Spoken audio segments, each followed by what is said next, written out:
These are planning approaches for assessing vulnerabilities and climate adaptation choices.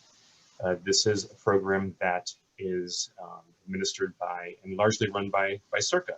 We have been pleased to work with CIRCA on phase 2 of Resilient Connecticut. Here's the consultant team present today. So it's Victoria Brutes, Noah Sloven, and me from Milone MacBroom, and Scott Choquette and Johanna Greenspan-Johnston from Dewberry. And you can see right off the bat, what our roles will be today. So 4 of us will be breakout room facilitators, and also we'll be presenting some of the slides today. And then we've assigned Noah Sloven to Zoom logistics, breakout room control, breakout room floater, and in the Zoom police, essentially he'll be Zoom policeman as well.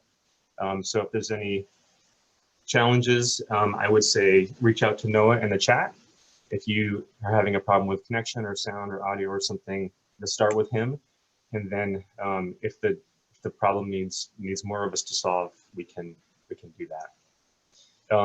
As with every meeting that you've been in for the past 9-10 months, I'm sure by now we all have heard sort of the ground rules. If there's a spectacular technology fail and we all lose connection, wait a few minutes, we'll all log back in. If there is something unforeseen that happens or inappropriate, same thing, log back out, wait a few minutes, log back in. And if it's really just one of the presenters that drops off, for example, I have a hardwired connection, but if I disappear, but it's only me, stay in the meeting, keep going. Someone else will pick up the slack and kind of take over for me. So that's kind of how we'll navigate through any challenges if they occur. So the objectives for today are to ground truth the CCVI, which we'll be talking about in a few minutes. This new tool that we have that's being developed to assess vulnerabilities. And then discuss which pieces of the CCVI, or really which contributors, make the most sense for influencing the outcomes, and which pieces of the tool make the most sense for future planning. And we'll kind of, we'll dive into those questions and guide you through how to decide. We'll also take some time to understand the concept of zones of shared risk. We'll do a good history lesson. I was a terrible student in history back in grammar school, but suddenly I don't mind it anymore. So I think a good history lesson for zones of shared risk will help set the context for what we're trying to do. We'll take a look at some preliminary zones of shared risk and then just kind of explain how we're getting positioned for the next steps. This is our time frame. So the main thing to remember is we've got like a 20-30-10, 20-30-10 pattern here. So after I speak and John Truscinski says a few words in a minute, we'll just go into the CCVI presentation. It'll be 20 minutes, 30 minutes of breakout, followed by 10 minutes of report out. Then we'll repeat the same pattern, 20 minutes, 30 minutes, 10 minutes for the zones of shared risk. And I think we'll have enough time at the end for an open discussion or for anything that spills over into, that goes long. We'll still be out of here by 12. We have not built any breaks into this. There are pros and cons to kind of having a bio break in the agenda, but I think what we'll do is everyone, kind of take care of whatever you need to during the workshop. If you need to be snacking like I always am, go ahead, by all means, snack with the sound off. All right, so we're gonna go ahead and John, give you the screen. Do you want to share a screen or do you want to just say a few words? Yeah, I'll share just a couple of slides real quick. Great.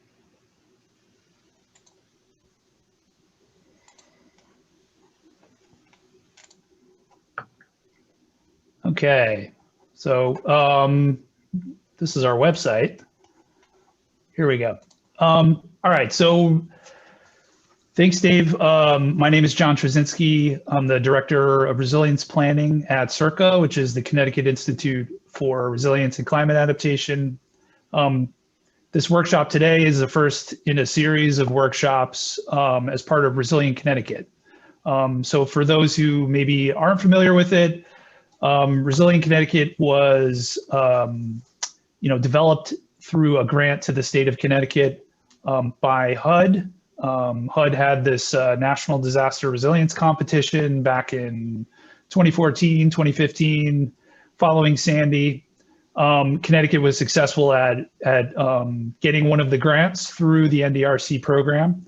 And there's two big pieces of the state of Connecticut program through NDRC. So there's Resilient Bridgeport.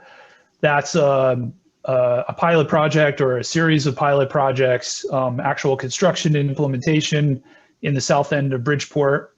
And then part of what we're doing today, Resilient Connecticut. And Resilient Connecticut really was or is regional development of a regional plan across Fairfield and New Haven counties. And so part of that, developing that plan, was to develop the science, develop downscaled flood risk assessment tools and analysis, and do some of what we're going to be kicking off today. So developing a climate change vulnerability index, and really taking a step back and using the science and the data that we have to assess vulnerabilities across the two counties. So we're doing a number of these workshops in each COG region over the next week or two, and we'll have a second set of workshops later this spring as well. So the first year of the project was meant to develop a planning framework. So these were the themes. This planning framework is an iterative process. It has been and will continue to be. But these are the major themes of the Resilient Connecticut planning framework. So we have a particular emphasis around TOD. So looking at encouraging, fostering TOD, and where TOD potential exists, how can we support that? Identifying and creating corridors resilient to climate change. So that's something we call resilient corridors. This connection between low-lying coastal areas and upland areas, creating opportunities for affordable housing, thinking about how can we preserve and enhance the quality of life in existing affordable communities, thinking about energy, economic, and social resilience, kind of these other elements of what we refer to as resilience, thinking about social equity, thinking about the economic resilience of the community, et cetera. Increasing the transit connectivity between communities across Fairfield and New Haven County. So again, that goes back to the TOD theme. Adapting structures and critical infrastructure of the flood zone to withstand occasional flooding. So how can we accommodate or protect, or in some cases relocate if necessary, critical infrastructure that we know will be subject to flooding. And then finally, we can't have healthy communities without healthy ecosystems. So thinking about the role of nature-based solutions and so on. The timeline for our project runs until May of 2022 currently, and we're in phase 2 of the process. So, this phase 2 part of the project is kind of to do this regional vulnerability assessment and kind of understand where we can develop pilot projects. And then phase 3 is going to be focused on actual pilot projects, and we're hoping to have a number of pilot projects that we can do further site scale planning and design for in phase 3. So that's kind of the quick overview. You can check out our website, resilientconnecticut.uconn.edu, to learn more about the project. And I think that's about it. I will turn it back over to Dave and Victoria. And then also, I think I will just in the chat, I'm just going to leave a link to the planning framework that was developed if you want to learn more about that and kind of get the context of how today's workshop fits into that overall planning framework. And thanks everybody for joining us today. Just about at 9:40. So Victoria, do you want to take the lead on CCVI at this point? There's unmute. You think I know where that is by now? Yeah, thank you. All right, so yeah, I'll jump right into, I'm going to do a quick presentation on the CCVI, a little bit more on, what it is. We've all heard about it, I'm sure, a few times now, but, just kind of walk through it step by step. And then I'm going to go over the map product a little bit. We did send out some information, not sure if folks had some time to look, but just to kind of introduce the mapping product that we'll go through during the breakout sessions. So let's see here. Okay, the infamous line. Hopefully you can all see my screen. Yes. Thank you, Dave. So, okay, so CCVI, what is it? And how are we going to use it, right? So it's this great tool that we've been developing, but let's try to start connecting some of these dots here.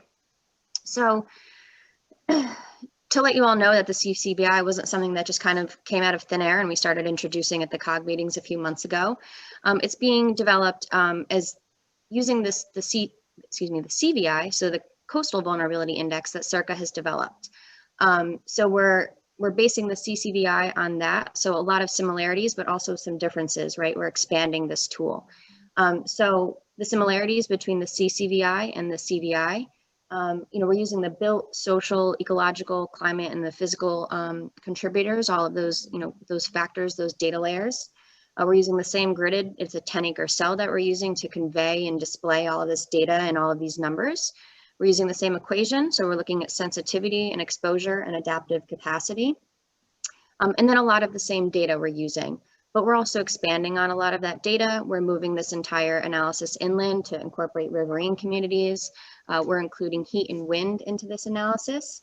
And then we're also incorporating a little bit more data. Not all of the data that we're using inland was relevant for the coastal. And then just in general, we're expanding it, of course, because of the heat and the wind. So really building on this tool that CIRCA's already developed. So what's the CVI and the CCVI are essentially the same thing. So, keep that in the back of your mind. The CIRCA has developed the CVI viewer also, so it's a more finalized product. So if you were interested, you could take a look at that viewer, similar to what we sent the other day. So what is the CCVI, right? So in kind of literal terms, it's a composite of several factors to quantify climate vulnerability. Essentially just is this what you see to the right, this purple grid, right? So it's a lot of numbers, a lot of different colors, and a lot of grid cells. But what does that mean to stakeholders? What does that mean to you, planners, developers, whatever role you might play in the region or in your municipality, your community?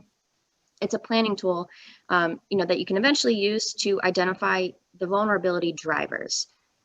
So if we kind of think of the CCVI as a gridded, large 94,000 layer cell, kind of this plane, there's a lot that we can put on top, but there's also a lot that's going on below. So if you're going to use the CCVI as a planning tool, you might want to overlay some other tools, right? You're going to use this in conjunction with some other resources. So maybe you're going to take a look at these zones of shared risk, right? You're going to start digging in. You've got your zones, you know what that risk is. Now let's take a look at what some of those drivers of the risk are. Maybe you want to take a look at your hazard mitigation plan actions, or maybe your CRB actions or priority actions that you've already identified. Maybe some are within the zones, maybe some are without of the zones. How are they addressing those vulnerabilities that you're seeing in the CCVI? And then maybe you even want to utilize some other data points that we haven't included in the CCVI. We can't put everything into it. Some layers are more subjective than others. So for example, soil data. Maybe you have a specific type of project that you're looking at. Now you want to take a look at the different types of soil data, the soil types within certain areas, right? But now there's also a lot going on into that CCVI. So you're looking at all of these other resources on the top, all of these kind of finalized products, but there's a lot, going into it. What's driving these colors? What's driving these, different vulnerabilities, sensitivities, and whatnot? We've got people, infrastructure, climate, and ecological, which is kind of what we're going to focus on today. So what makes up the CCVI? In general, we have the equation of vulnerability equals sensitivity plus exposure minus adaptive capacity.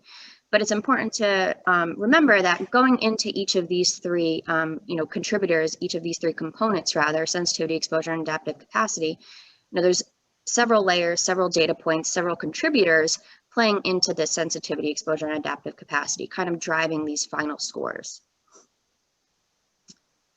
So if we break down these three, and I'm going to start to over inundate you with a lot of different data points, but bear with me here. So if we look at sensitivity, we consider that to be the degree to which a built, natural, or a human system will be impacted by changes in climate conditions. So if we talk about built, and social and ecological, which are those main three that we look at in the CCVI.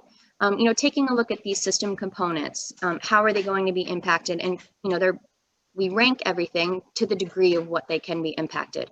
Some things are more sensitive, getting a higher ranking, they could potentially be more impacted, while others are less impacted. So they're ranked, say, a 1, right? They're less sensitive, less willing to change in the wake of climate change.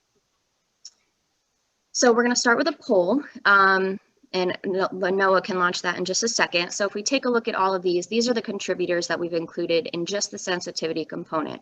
Again, there's a lot of data here, so take just a quick second and look. We've got the built, I'm sure you can hear my dog circling me right now like a shark. We have the built sensitivity, so we have different types of infrastructure, railways, bus yards, rail yards, right? Some of which is in the flood zone, some which may become inundated. We have the social sensitivity components, so certain populations, vulnerable populations, some a little more sensitive to climate change, flooding impacts than others, and then ecological as well. So take a quick look at that. Noah, if you want to launch the poll, we have a few questions, and that's kind of lengthy, but just scroll through and let us know what you think might be more important, which might be a little bit less, or rather, I want to say contribute a little bit more to sensitivity and contribute a little less to sensitivity. So if you were to take a look at a map, which would you assume are kind of playing a larger role or a lesser role in driving sensitivity in your community and in the region? Victoria, sorry, I know you brought this up earlier, but I thought it was fine, but I'm not able to send a poll apparently because of multiple people logged in. Okay. I wonder if, let me take a quick look and see if I can. If not, yeah, maybe we will. Oh, here we go. I guess I can. That's weird. Okay, great. Okay. All right, so I'll launch that. Hopefully you all can see that. So like I said, just take a quick second, each are multiple choice, which do you think might contribute a little more to sensitivity? Which do you think contribute a little less to sensitivity? And it is a lot, so, don't feel that this is the, I won't grade you all on how final this poll is, but.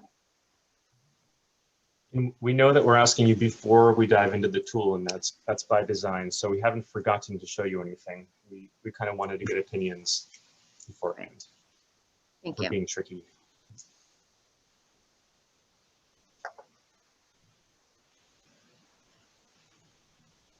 It doesn't, on my end at least, it doesn't appear, I can see the poll, but I can't click on the bar or enter any data. Yeah, you might not be able to as a, because you're a co-host. Oh, okay. Just one. But hopefully other people can. I can do it, it works. Okay. Okay. Thank you. Bearing with us, still facing technical challenges. 9 months later, we'll get there one day.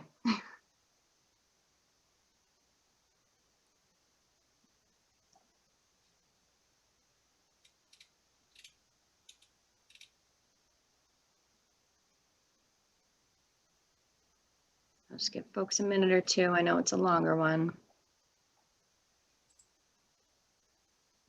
Hopefully everybody had coffee to prep. I should have sent that in the prep email. Get a quick caffeine boost before I hit the polls.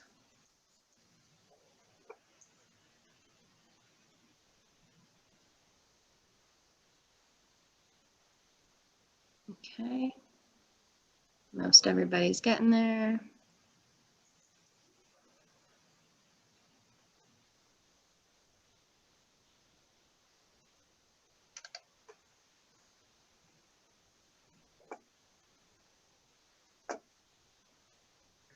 Hey, Victoria, could you remind us what NDDB is? Oh, yeah. So those are the natural diversity database areas, right? Natural diversity, yeah. Yes. So similar to critical habitats, those areas that have a critical species. Thank you, John. Sure. Species meaning like animals and stuff? Because habitat is more like a flora and fauna, I guess. Right, so the NDDB areas, and Dave, correct me if I'm wrong, I think I sometimes get this confused, are based on certain areas where there's, critical or endangered species, right? Right, of any kind. Any kind of Right, species. yeah, sorry. All right, give everybody just a few more seconds here. It looks like I think we've got almost everyone who's not a facilitator. All right.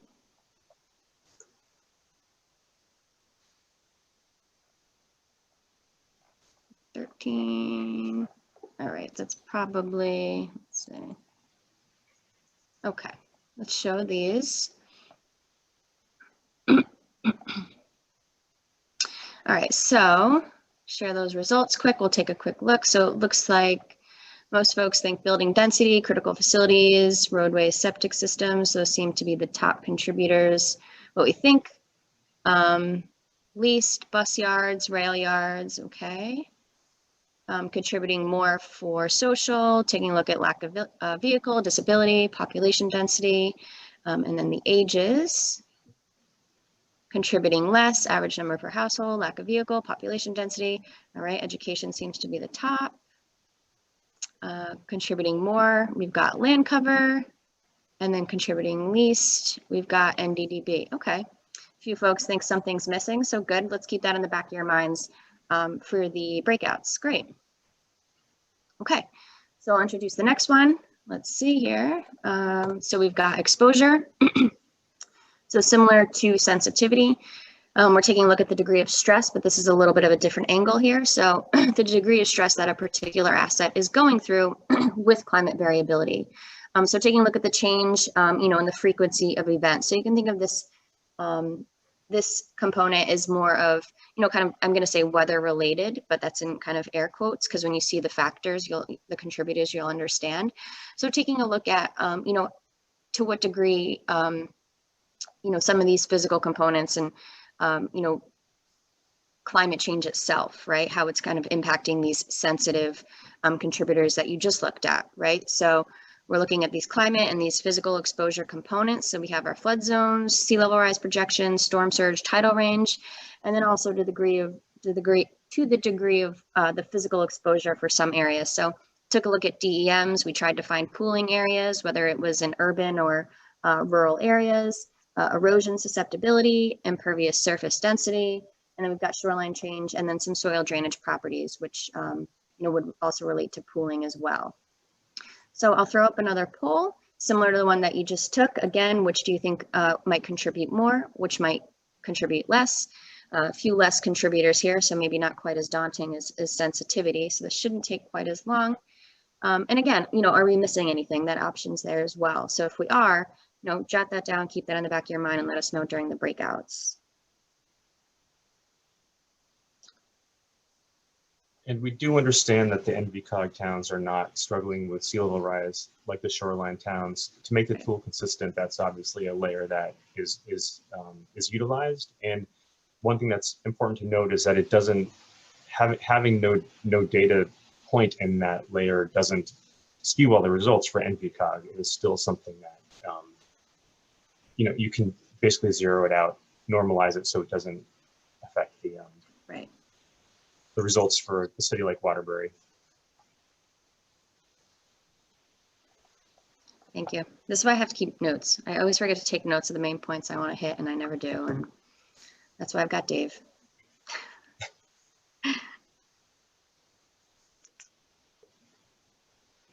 Right. Few responses. I'll give everybody just another minute here. This is a shorter one.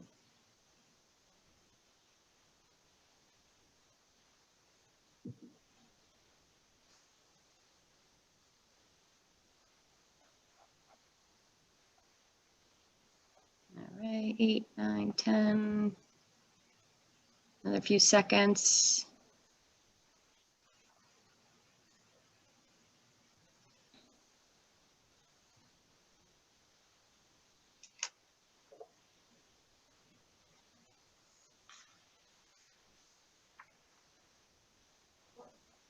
All right.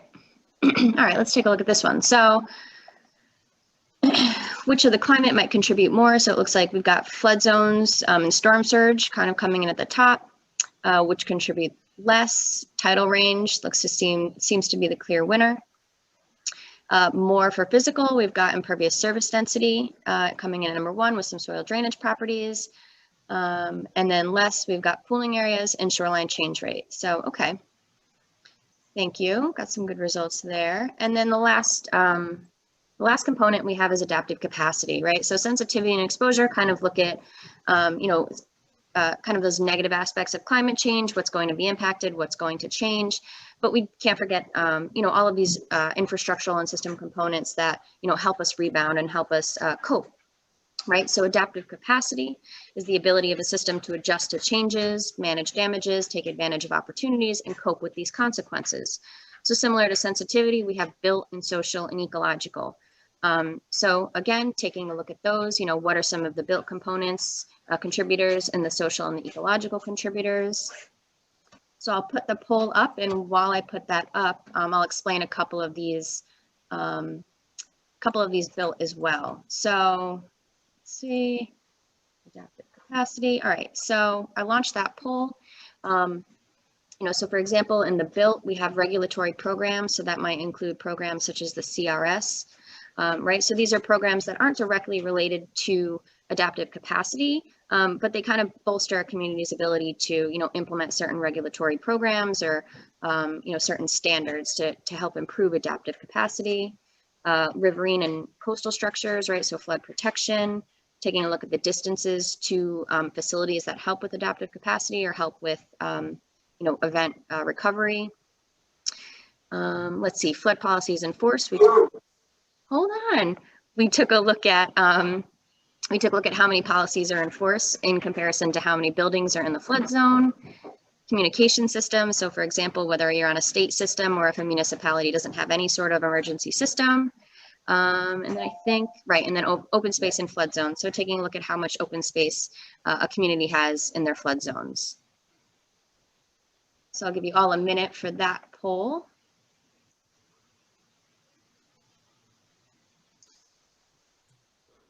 And Victoria, these are all with respect to flooding, right? Yes, yes, yep. Because the CCVI will have heat and wind. Correct. Thank you. Thank you. Yes, you're all bringing up good points that I keep forgetting. Right. All this is in regard to flooding, since that's what we'll be focusing on today.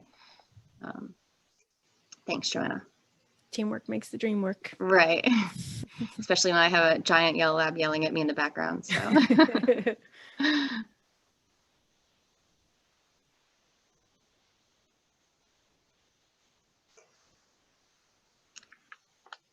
All right, give everybody just another minute on that one, and then we'll take a quick look at the map viewer before we jump into the breakouts.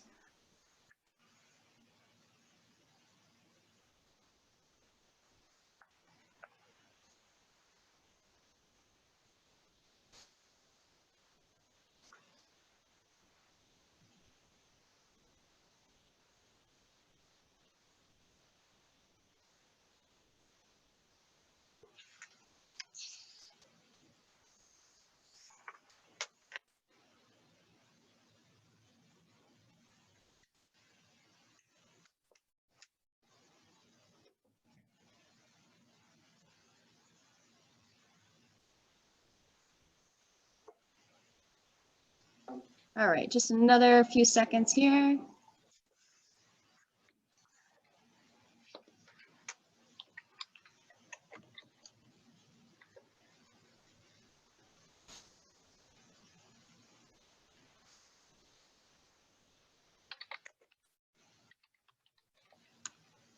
All right, let's take a look at these poll results here. I think we've got just about everybody.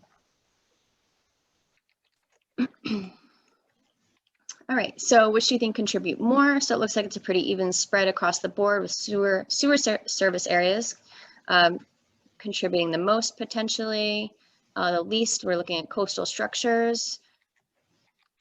Let's see, social contributing more, taking a look at flood policies enforced, with the least owner-occupied housing. And then those ecological, we've got, looks like a fair split between open space and flood zones and resilient landscapes. And then contributing least, we've got marsh migration. So, which I guess maybe in different COGs, we might have slightly different results there with the coastal contributors, but it's great feedback, so thank you. So, all right. close out my polls here. All right, so let's take a quick look at the map. I know we're going to start running into the breakout time, so I don't want to take up too much time because I want to leave ample time to chat. But if you didn't have time to take a look at the map, that's okay. We'll have time to also kind of zoom around a little bit in the breakouts. But so for the future and for the discussion of this, the breakout. So again, we've got this grid cell. We've got several numbers that are going into these layers. So right now we're looking at the overall flood vulnerability score, right? So we've got this combination of our sensitivity, our exposure, and our adaptive capacity. So we want to know, what are the scores, right? Let's see. We have our legend. So we've normalized this data. So it's on a scale of 0 to 1, 1 being, the most vulnerable. Again, kind of air quotes. A lot of this is, this is preliminary data. We're finishing this tool. And then again, a lot of this is kind of based on some degree of assumption, right? Again, that's why you want to use this tool with other tools. So we've got these darker areas, kind of try to focus on the NV-COG here, darker areas, lighter areas, but we want to know, what's driving this overall vulnerability score. So we can click on an area and, it can show us these independent values, these independent scores for all of the, all of those kind of sub-contributors, what's going on in the vulnerability. Or we can take a look at one independent factor, right? So maybe a community wants to say, all right, how can we become more adaptive, right? So we can take a look at our adaptive capacity, same thing, the darker is a high score, but in this case, it means a little bit better, right? So the darker areas would be a number 5, so we'll say slightly more adaptive. So that could be, you have some riverine structures, maybe you have some stronger regulatory programs or an increased number of flood policies. So again, you click on that, we can take a look at what's driving that adaptive capacity and maybe, what might need some improvement. And it's the same with sensitivity, and then it's the same with exposure as well. So there's not much to go over with this tool. It's just, good to kind of familiarize yourselves with it quick, just while we're, just before we jump into the breakouts. And again, there's a lot of different colors and a lot of different numbers going on, but that's okay, right? I don't want everybody to kind of get caught up in the very specifics of the numbers and the equation and, kind of the statistics behind it. Kind of look at this from a larger bird's eye view of, the patterns of the colors and the darker colors and the lighter colors and what that means. And then you can take a look at, what's driving it, right? What are those higher numbers and lower numbers? All right, okay. Noah, who was Group A? Do you remember? Yeah. Hang on a second. Group A was you. Oh, okay, then I'm up first for the report out. Okay. Yeah, I'll tell you. Okay, your Group A, Scott and Johanna were Group B. Victoria was Group C. Okay. And Victoria, I don't know if you're unmuted, but you had a poll for this segment. Do you want to do the report outs then the poll, or the poll then the report outs? What's your preference? I'll do the poll. I'll do the poll after the report outs. It's just a quick, I think, 2 questions. Okay. So I was in a breakout room with Yaproc from CIRCA and the Danbury centered team, although not everybody was from Danbury specifically, but we were representing that part of the region. We had a question early on about has there been any ground truthing to the CCVI, and the answer really is that that's what we're doing now. So getting everyone's comments and kind of going through one cell at a time and looking at the numbers is kind of how we're doing that. And we'll be doing that as we go forward in other ways as well, comparing to the hazard mitigation plans and other tools that are out there. Danbury asked a question about whether the FEMA zones would appear darker, and that is the case.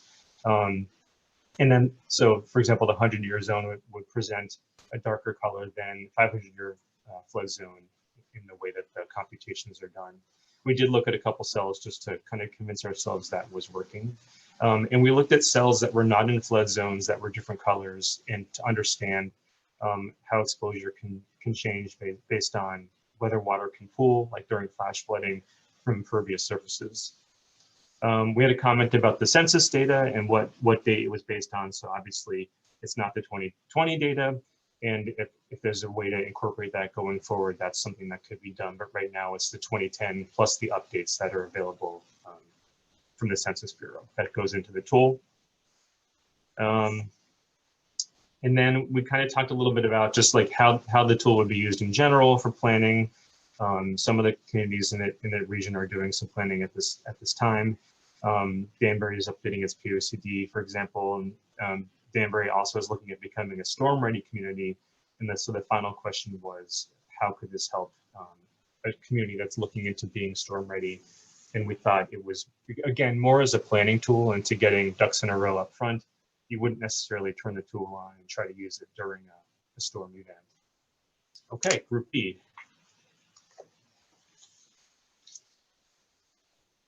Okay, I can go over quick. So we had a few good Wait, questions. I think we were Group C. Oh, okay. Sorry. Go ahead. That's all right. I was talking and muted, so it worked out well. Our comments were a little bit different and focused. I'm going to start off if Johanna or Joanna have anything to add, but we had a lot of discussion about how the tool needs to be taken a step further and kind of how it's a good screening tool, but unpacking the data and sort of classifying it into types of interventions may be useful. There's discussion around the fact that it's a cross-sectoral tool that incorporates a lot of data, but a lot of the interventions are unfortunately done by agencies that sort of operate in a silo or kind of handle one of the indicators over the other, and how we would need to overcome that.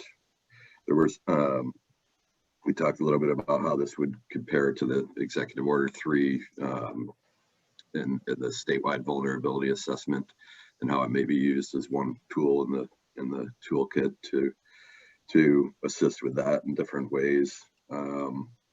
Talked about how the TODs will be incorporated in, and then some technical comments on the tool that sort of perhaps it doesn't capture variations in the landscape to a level of granularity that would be necessary. And there were some suggestions about weighting that would help, potentially adding an additional ranking class or two to sort of blend some of the darkest areas on the immediate shoreline that expand up into very large swaths of the second tier of vulnerability, and how maybe that isn't capturing the variations properly enough or with enough granularity. And then we zoomed in on a few areas, again, in Stanford, kind of socially vulnerable areas that weren't very obvious why they were ranking as high as they did, and did some exercises like that.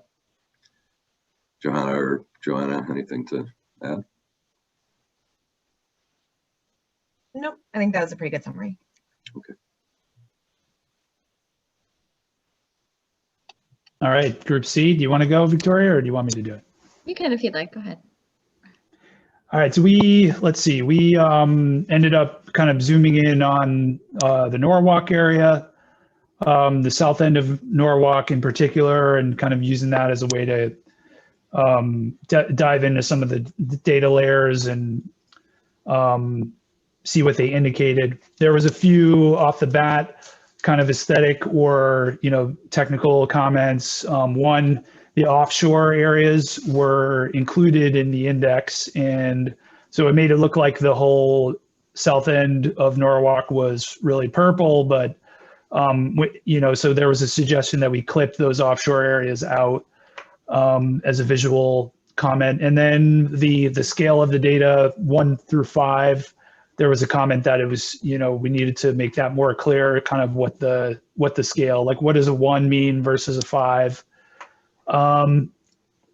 Let's see, we had a discussion about how this might be interpreted by folks with homes along the coast, and how there might be some political pushback of, if somebody looked at this tool and saw that the area where their home is dark purple, So, you know, we had a little bit of a discussion about that.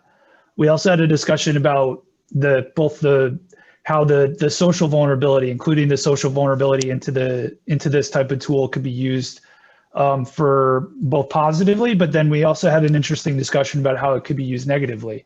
So potentially as a way to kind of indicate that if there were folks that were considered socially vulnerable populations that lived in a vulnerable area, that might be there might be a conversation at the local level that that those folks are causing the vulnerability, or, you know, sort of the political aspect of including this kind of like social vulnerability information in this type of tool, which was interesting. Let's see. Anything else, Victoria? I think the only other thing I have is really expressing that, you know, it was a good point that just because there's development in some areas, or some areas are sensitive or higher exposure because of development, isn't necessarily a bad thing. You know, it's good to indicate that those are maybe good areas for redevelopment, you know, and addressing, you know, and addressing some of those concerns. So I think that was a good point as well. Otherwise, I think that's it. So, all right, great. I have another poll just to kind of get everybody's post feels after the CCVI, after you've taken a look at it. So I'll launch that quick. It's another 1 to 5. So the first one, how good do you think this tool represents regional vulnerability? Obviously, we've gotten a lot of good feedback, so we're going to be incorporating that from here going forward. And then do you think this is going to help us identify projects for Resilient Connecticut, right? We'll use other tools, but we want to make sure that we're on the right track for, you know, incorporating the data points and incorporating the information that, you know, so far, and then the feedback after these workshops, you know, to develop these pilot project areas, or identify really. So I'll give everybody a few seconds on that one. And then I believe we'll jump into zones of shared risk. I'm rolling into Dave's time here. It's okay.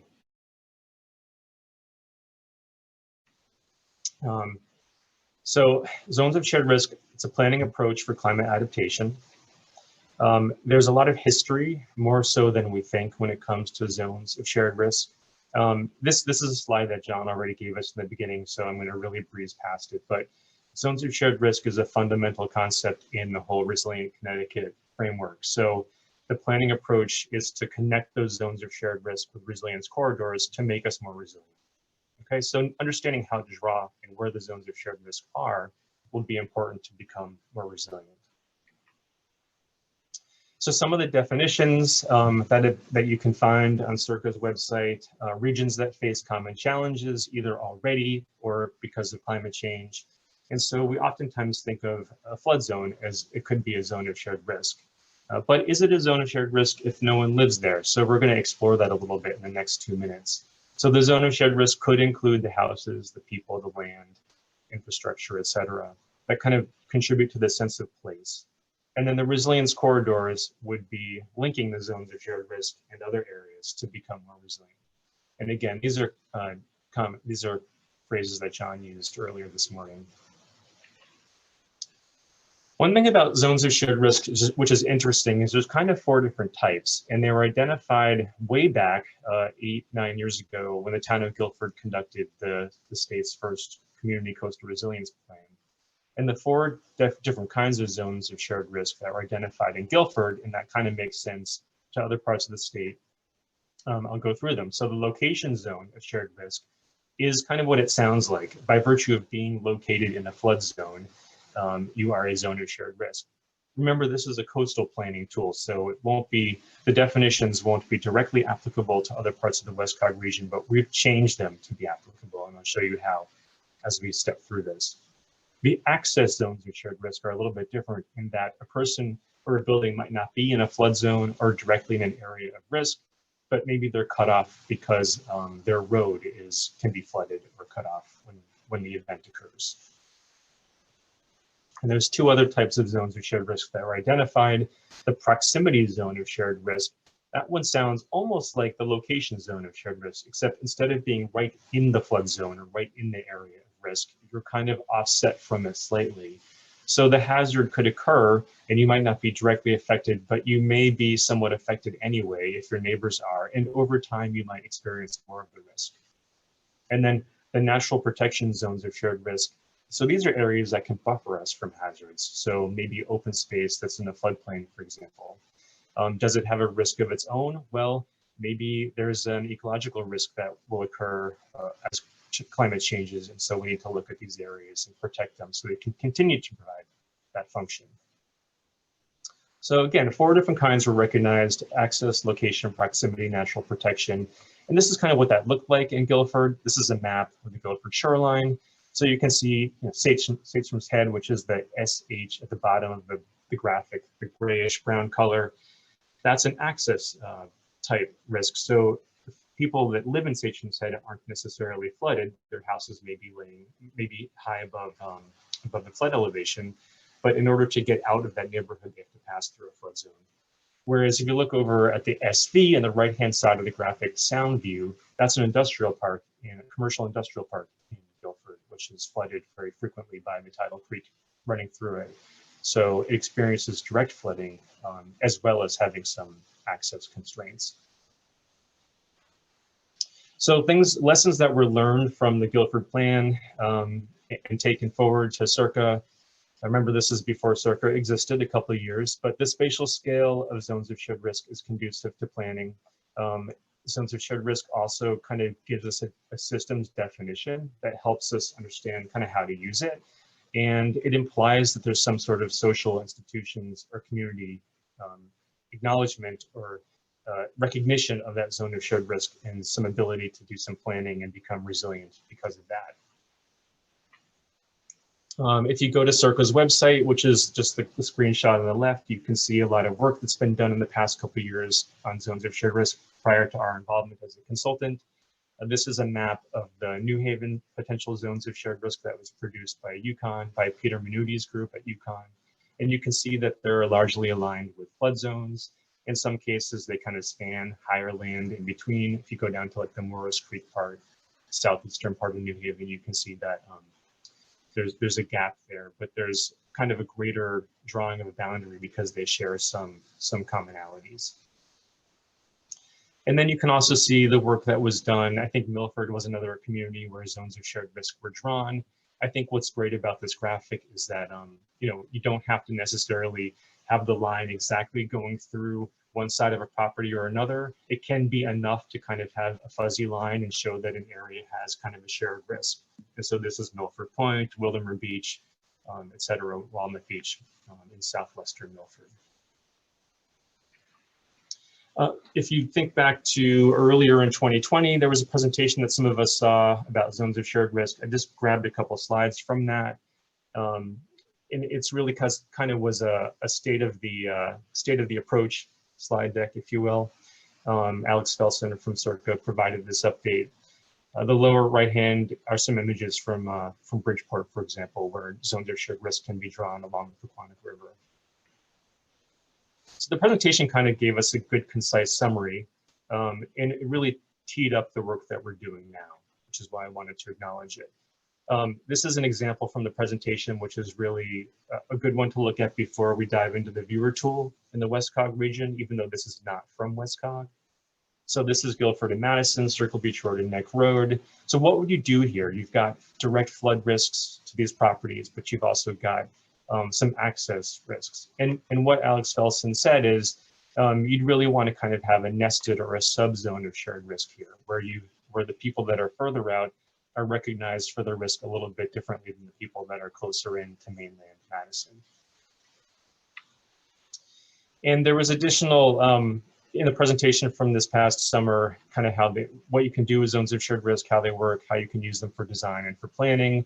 The lower right-hand graphic are some zones of shared risk work that were done for the city of Norwalk. You can see Sono and the Norwalk River estuary, for example. And it's this graphic on this page kind of shows how after you draw the zones of shared risk, you can kind of be led to different concepts to become more resilient, which is really the goal.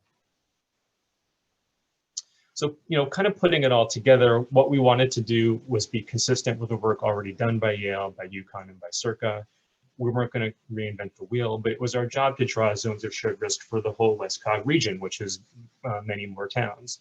We wanted this to be effective in areas of coastal flood risk as well as riverine flood risk. It needed to be somewhat repeatable across the municipalities that we were looking in the whole project area, which is New Haven and Fairfield Counties.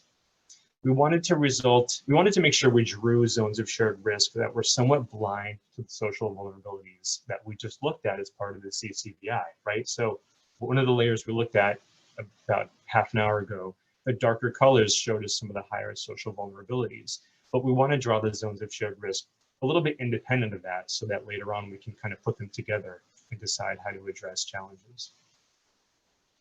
The word bubble on the right-hand side is kind of a count of all the different words that have been found in different places in the literature in Connecticut about zones of shared risk. I think it's interesting only because you can kind of see the words that appear frequently are coastal, resilient, land, plan, climate, area, etc. So those are words that are coming up oftentimes in our discussion about zones of shared risk. We wanted to review some automated GIS methods for delineating zones of shared risk and found that it really wasn't the way to go. Although we have things like network analysts that can help us figure out how far away from a train station or a hospital we can be, they kind of don't take into account the nuances of our state's geography.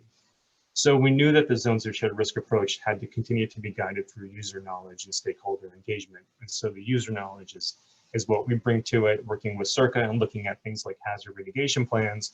And then the stakeholder engagement is kind of what we're doing right now, plus other engagement. So some of the things that we thought would be good criteria, we wanted to make sure what we drew initially had, each one would have several buildings, perhaps a critical facility, perhaps each zone of shared risk should have a segment of a collector or arterial roadway.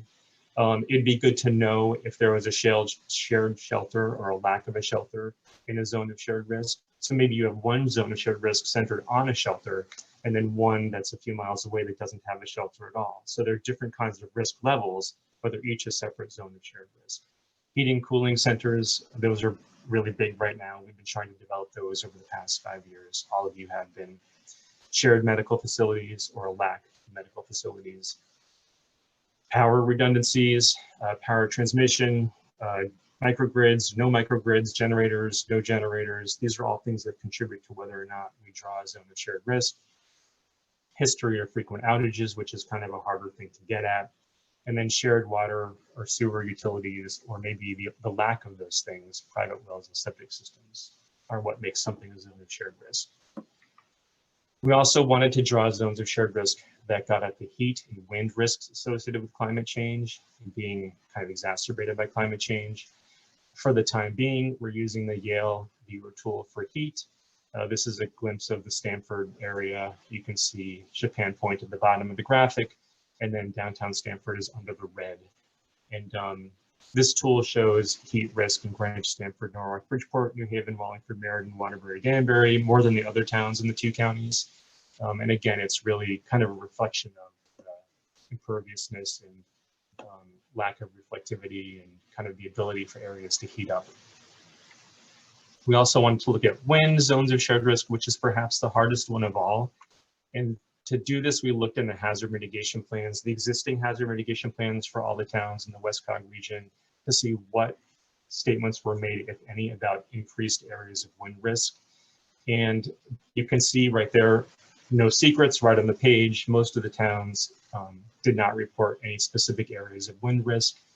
And we know that some of the towns came from the former Southwest region hazard mitigation plan, and some of the towns came from the former HEVCO region. So there's a diversity in kind of how plans were developed, but by and large, most of the towns did not report any specific wind risk areas that we could use to draw zones of shared risk. So let's look at the viewer tool. And I want to just take you through a couple examples before we go into it. Checking the time, we are doing okay. We break out in 4 minutes. This is an example of kind of a location zone of shared risk. And you can see this is West Reading. There happens to be a train station in the area, which is great because that'll tee us up to thinking about transit-oriented development in the future, perhaps.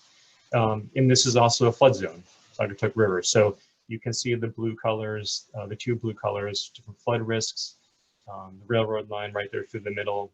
And by virtue of this being buildings in the flood zone, this is a location zone of shared risk. And you'll see many other location zones of shared risk when we get to the viewer tool. How about an access zone of shared risk? So this is a little bit different. This is South Norwalk. So you can see the darker green colors are showing kind of areas that have flood potential. And the lighter green we've used here to kind of show an area that can be cut off and isolated. So even though so bad with colors, the teal green, I don't know what that color is, but the aqua green, that's the areas that have the flood risk directly, but the areas in the middle that don't have the green color can sort of become an island during a severe flood. So that would be an access zone of shared risk. And we'll see many of those in the coastal towns in a few moments. We'll see fewer of them in the riverine towns. Proximity zones of shared risk. So here's South Norwalk. Again, I thought it was actually a good example not only of the isolation zone, but also or the access zone, but also of a proximity zone. So this is an area, essentially downtown or urbanized area, where you can see the flood risk on the right-hand side, which is the greenish color, and then on the left-hand side, the absence of the greenish color means it's not in the flood zone, but it's very close to the flood zone.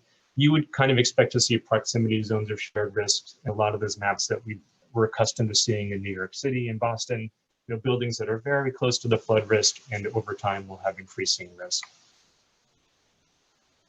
And then finally, a natural protection zone of shared risk. I've got a couple examples. One is from Northwest Bethel, and this is a large wetland area that's before the stream flows into Danbury. A lot of land set aside, not developed. And then on the right-hand side, I have something from the Stanford Greenwich line. Again, another area with not a lot of development, but there's a large flood zone in proximity to the people. And so leaving these areas set aside and not developed kind of helps buffer us, but these areas could also be at risk from development pressures around their perimeters and transportation infrastructure and that sort of thing.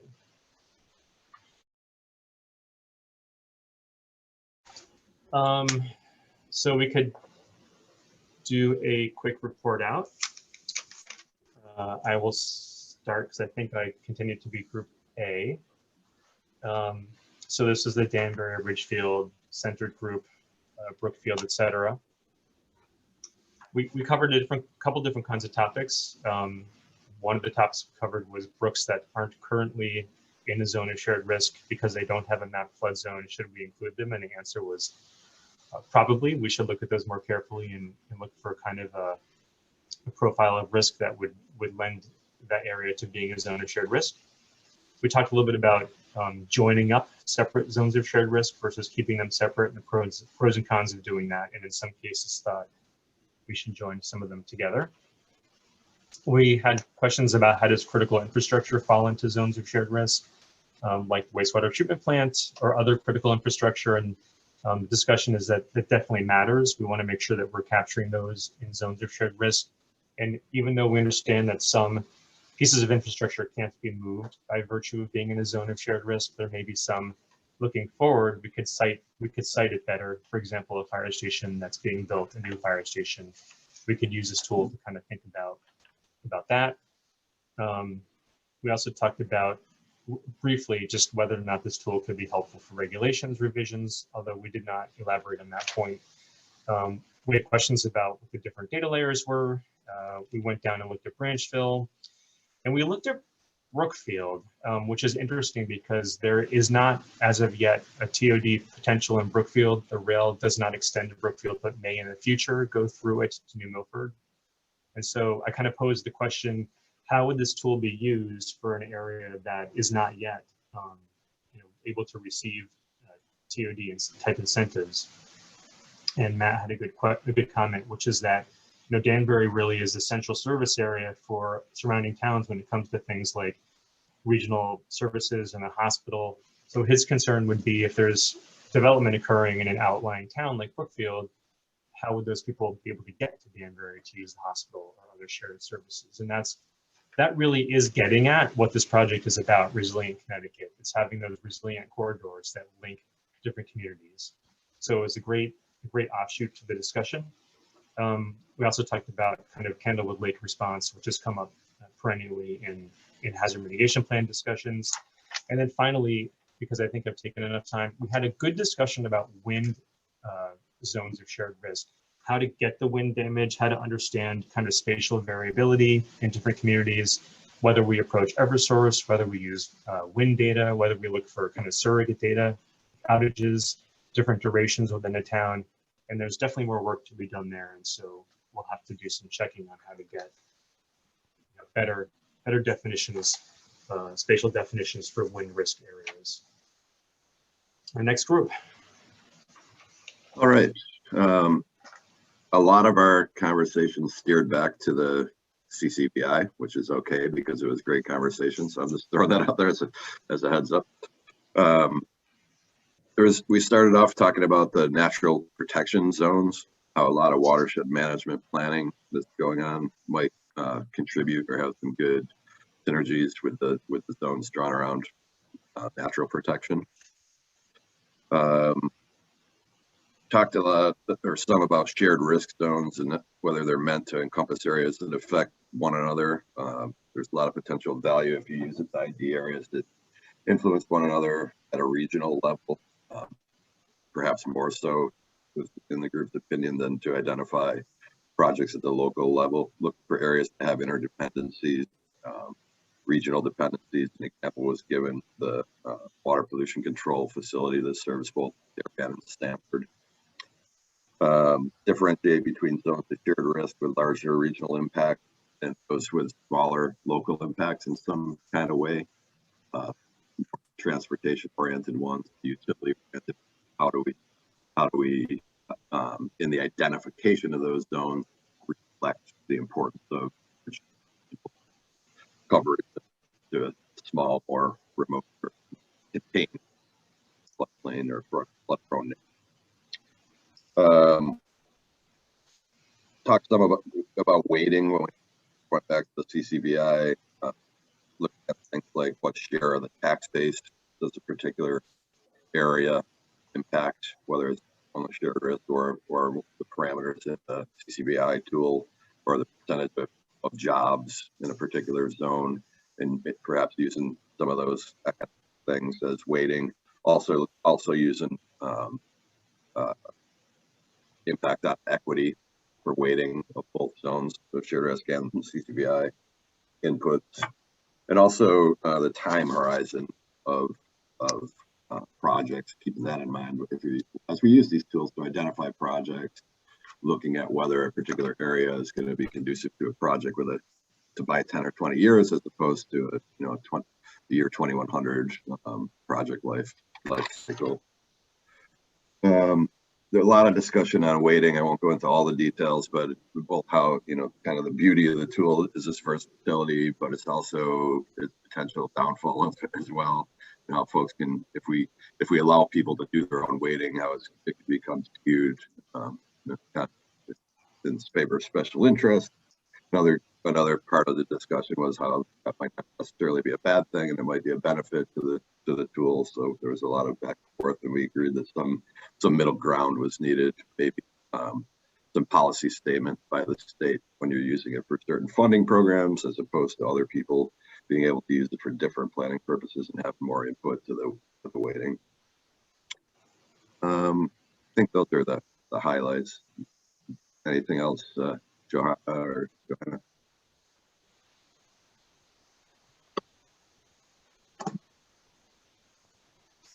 All right, Group C. Let's see. We got the feedback that it's the zones of shared risk viewer seems to have captured a lot of good data from kind of that 1,000-foot level. Keith mentioned that you really would need to like work with the tool a little bit more and get into more of the details to really be able to give more constructive feedback on it. So maybe we can follow up on that. We looked at an area again of South Norwalk, and it was interesting that we looked at a zone that had been drawn largely around the flood risk and the boundary of the floodplain. But there was pointed out that there's an area to the west of that zone that there was a number of industrial uses that were not captured in our zone, and that we could sort of rethink the, that particular zone and including those industrial uses. So that was a good discussion point to kind of illustrate how the local knowledge and kind of ground truthing, how we draw these things. We discussed how these zones would be kind of translated into projects, or the idea of a project. We looked at an area upstream, I believe that was in Norwalk River, right, Victoria? That was where there was 2 towns on either side of the river, and kind of this idea of envisioning a project in phase 3 of Resilient Connecticut that would include multiple towns and encompass, the entire area that is defined by the risk. We discussed a little bit the Manresa area, Manresa facility in South Norwalk, got an update on that. I believe that was it. We had a little bit of a discussion about these kind of cross-boundary issues. We discussed in Westport how Westport coordinates with the surrounding towns on paving projects and some of the transportation projects, but largely most of the flooding or hazard mitigation type of issues are minor and case by case in terms of how they coordinate with neighboring towns. I think that was it. Anything else, Victoria, or anybody else who was in the? That's good.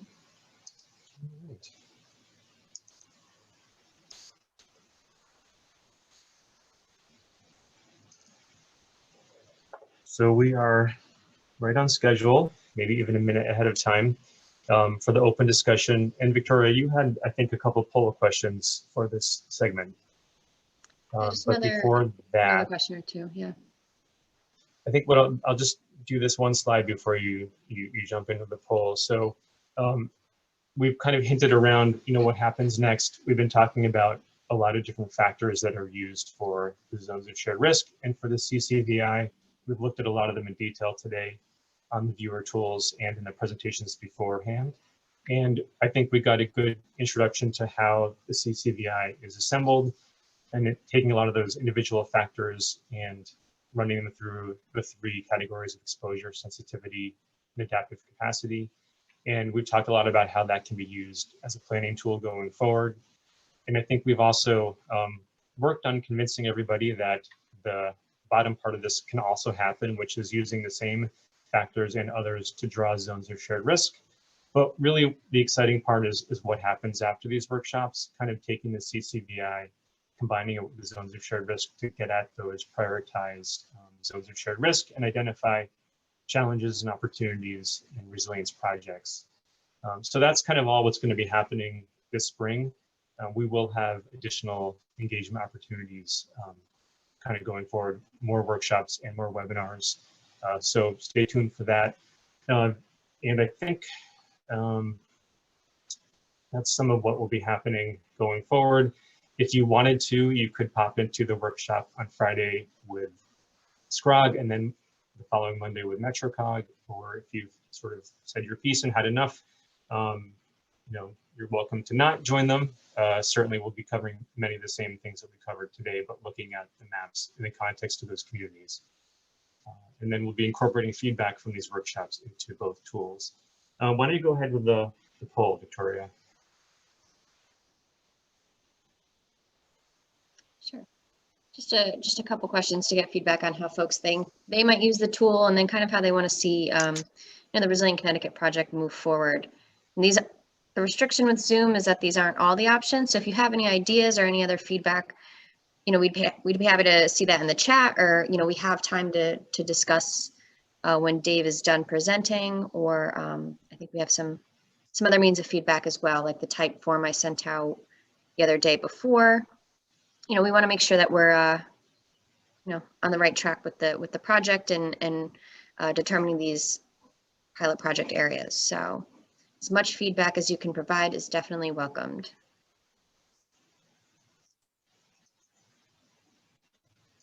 This one is 3 questions. Oh, yeah, okay. Right. Yep. And they should all be multiple choice. So,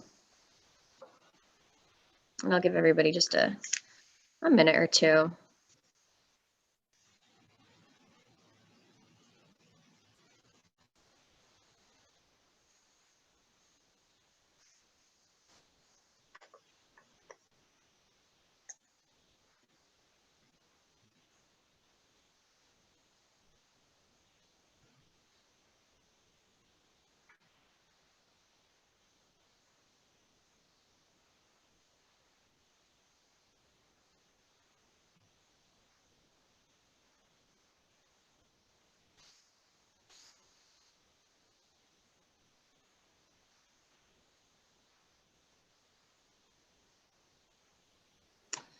All right, looks like we might have everybody. Give everybody a few more seconds.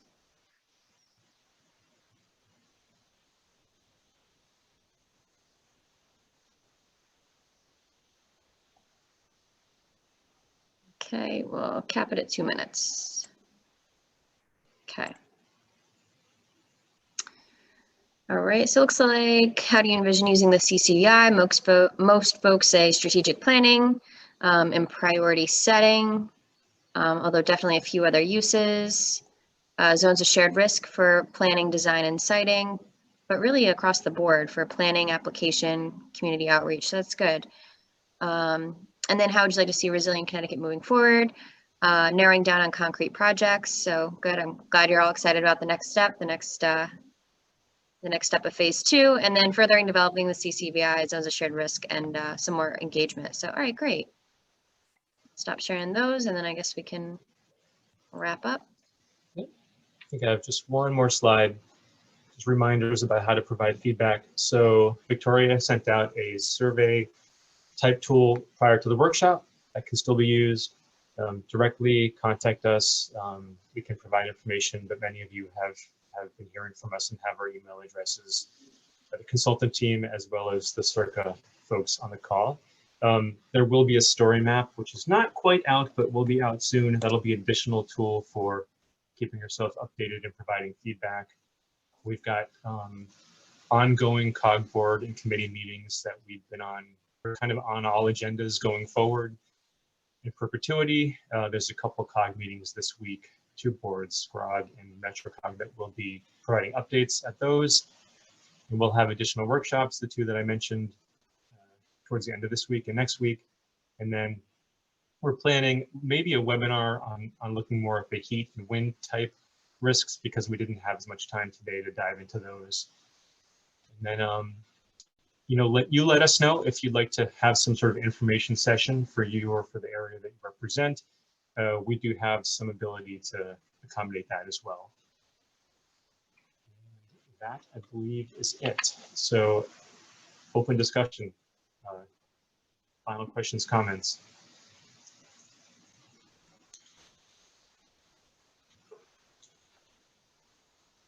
None. John, any parting words? No, just thanks for everybody for participating on a Monday morning. And, you know, we're just getting started with this work over the next couple of months. So we hope that everybody will continue to participate, and that's about it.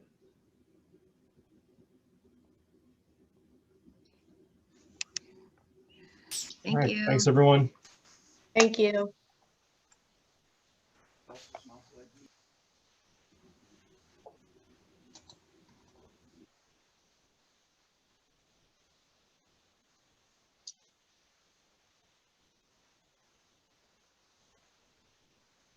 Before we close up, anything we need to do to capture?